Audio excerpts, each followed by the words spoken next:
Hi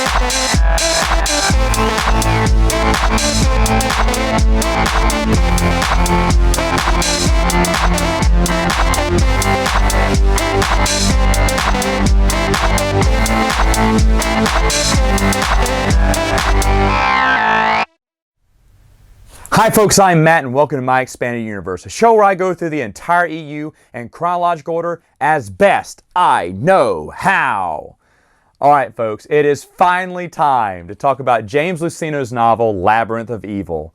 Now, in this book, after a strike on Cato Nemoida, Obi-Wan and Anakin go on a mission. They're following a lead that could uncover the Sith. Ooh.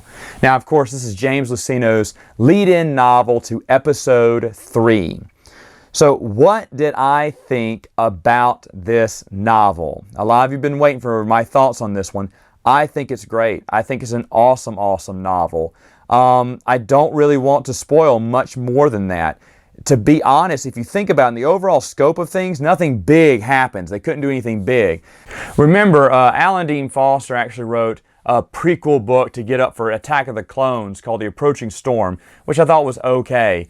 This book is a solid hit, I think. Labyrinth of Evil, James Luceno, at the time, one of his best. Now, some of the things that James Luceno thought about doing was killing off Ventress in this book, once and for all, like ending her storyline because they knew she wasn't going to be a part of Episode 3 at the time.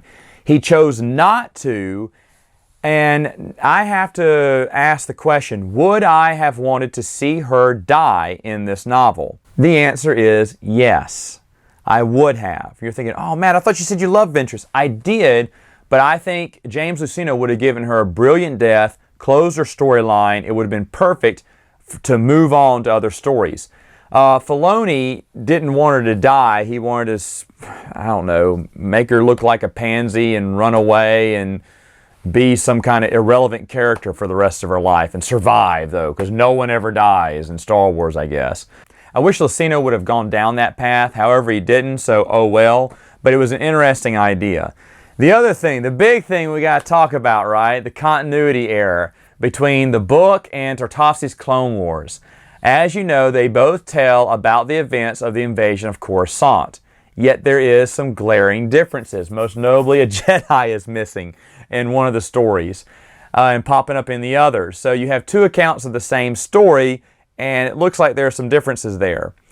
And everyone's asking me, Matt, how can you explain that? How can you explain that? I'm not the one to ask. All I can do is just give my idea of what happened.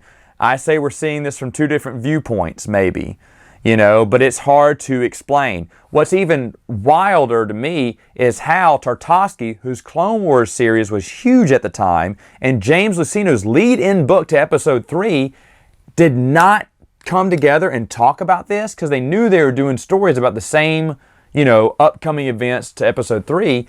And it's so unlike people not to communicate with one another to make sure these continuity errors do not happen.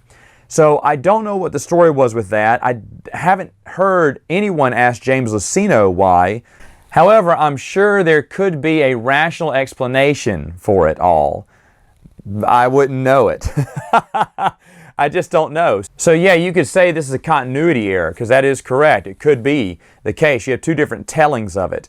I looked through them both because, to be honest, folks, I thought I was going to review this book a long time ago. And it's been a while since I've looked through both stories, but I watched Tartakovsky's Clone Wars again. I read the last few chapters of James Luceno's thing, and I remember coming up with a sort of meshed idea. I didn't know how well it held, though. I was going to put it up in writing on a Facebook page or something, and I ended up not doing it, and I kind of regret that because now I don't know where I have it. Maybe in my old laptop it went away. But I was trying to explain how both stories could fit in continuity. You guys switch with the time a little bit and ignore that there's a Jedi not there. And but I think it can be done. And I do not remember. I remember us asking this question, actually, on StarWars.com, on the forums. And no one was giving us an answer. Now, it was a busy time. Episode 3 was out, and they were probably all busy. But no one was giving us an answer for this question because we knew, hey, there's some discrepancies here. What's going on? What's the real story?